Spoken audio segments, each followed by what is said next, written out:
Hello student, welcome in class.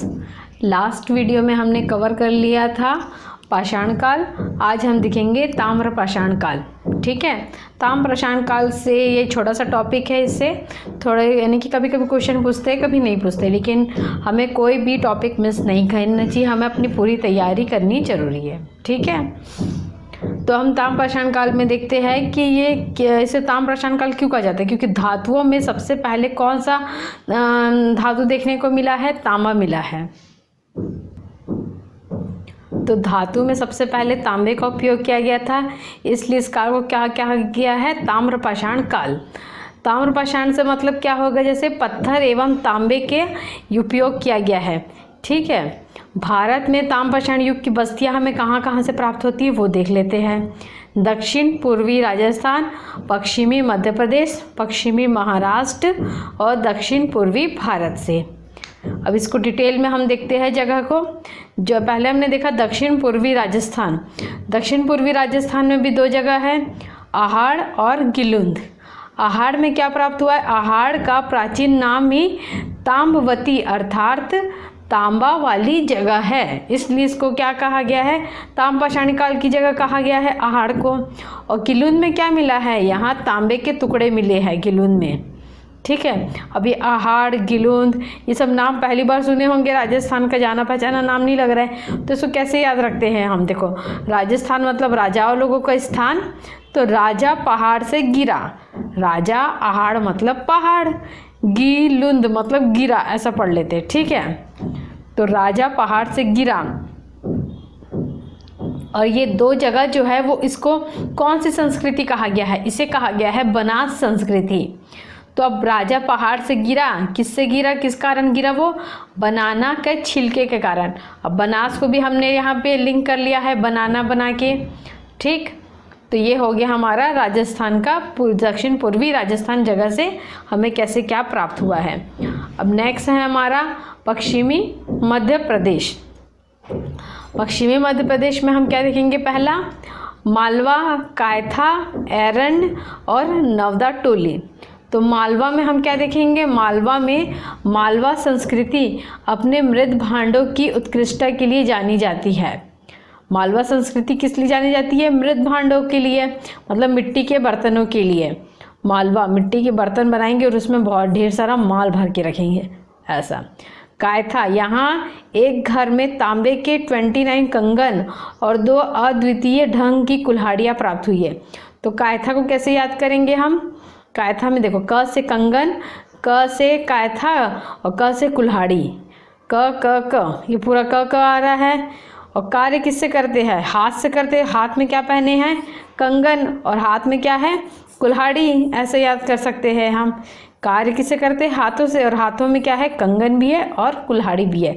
Ladies के हाथ में कंगन किसे कर रही है वो कार्य, और ये किससे कार्य कर रहे हैं? ये कुल्हाड़ी से, जेंट्स जो है। अब नेक्स्ट है हमारा एरंड। एरंड में कुछ खास नहीं है। चौथा है नवदा टोली। अच्छा, ये सब चारों जगह कहाँ मिला है? पश्चिमी मध्य प्रदेश में मिला है। यानी पश्चिमी मध्य प्रदेश में इन चारों जगह से तांबे के कुछ ना कुछ मिले हैं। जैसे यहाँ पे क्या मिल गया है? तांबे का कंगन अंगन, यहाँ पे मृद भांड मिला है, मृद भांड के साथ भी तांबे का कुछ मिला होगा।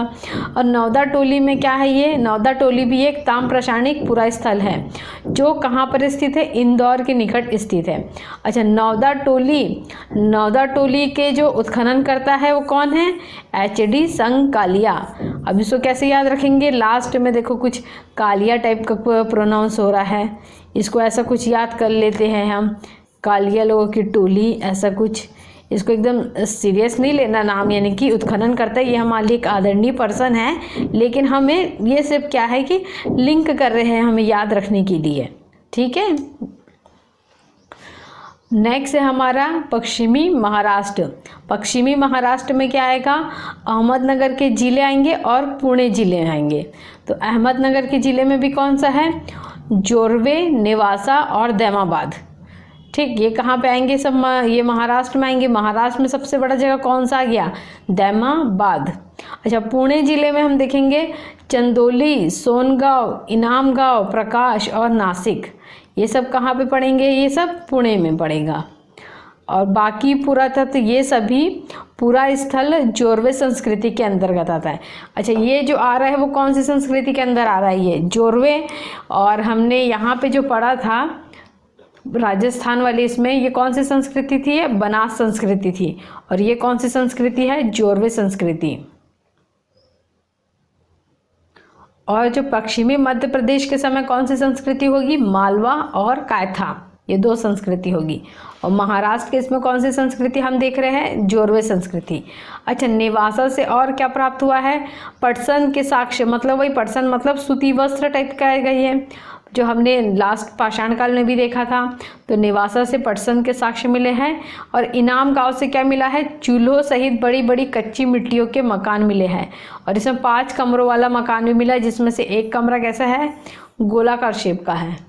ठीक है, ये हमने देख लिया इतना। इनाम गांव से और क्या प्राप्त हुआ है? कुंभकार, धातुकार, हाथी दांत के शिल्पी, चूना बनाने वाले और खिलौने की मिट्टी के मूर्ति और मातृ देवी की प्रतिमा भी प्राप्त हुए इनाम गांव से। तो ये सब चीज़ें कहाँ से मिले हैं? महाराष्ट्र जो था वहाँ से मिले हैं हमें। अब दक्षिण भारत में हम देखते हैं कहाँ से क्या मिला है।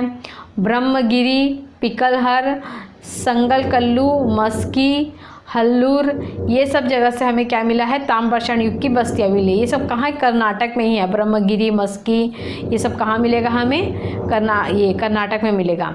अच्छा, दक्षिण भारत में जो कृषक जो रहते थे वो क्या करते थे? चरवाहा संस्कृति का अधिक प्रमाण मिला है। कृषक की अपेक्षा क्या मिला है? अच्छा, ये दिया है कि दक्षिण भारत में कृषक की अपेक्षा चरवाहा संस्कृति का अधिक प्रमाण मिला है दक्षिण भारत में।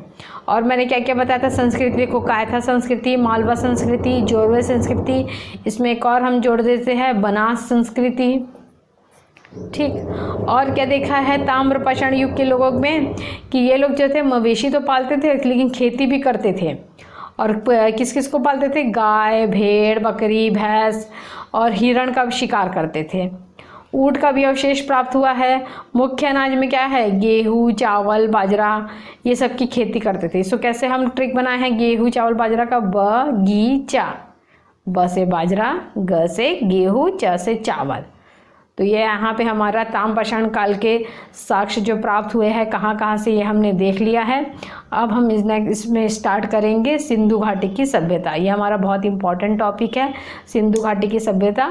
इसके लिए नेक्स्ट वीडियो जो है वो बिल्कुल ध्यान से देखना है, स्किप नहीं करना है। ठीक है, ओके स्टूडेंट, थैंक यू।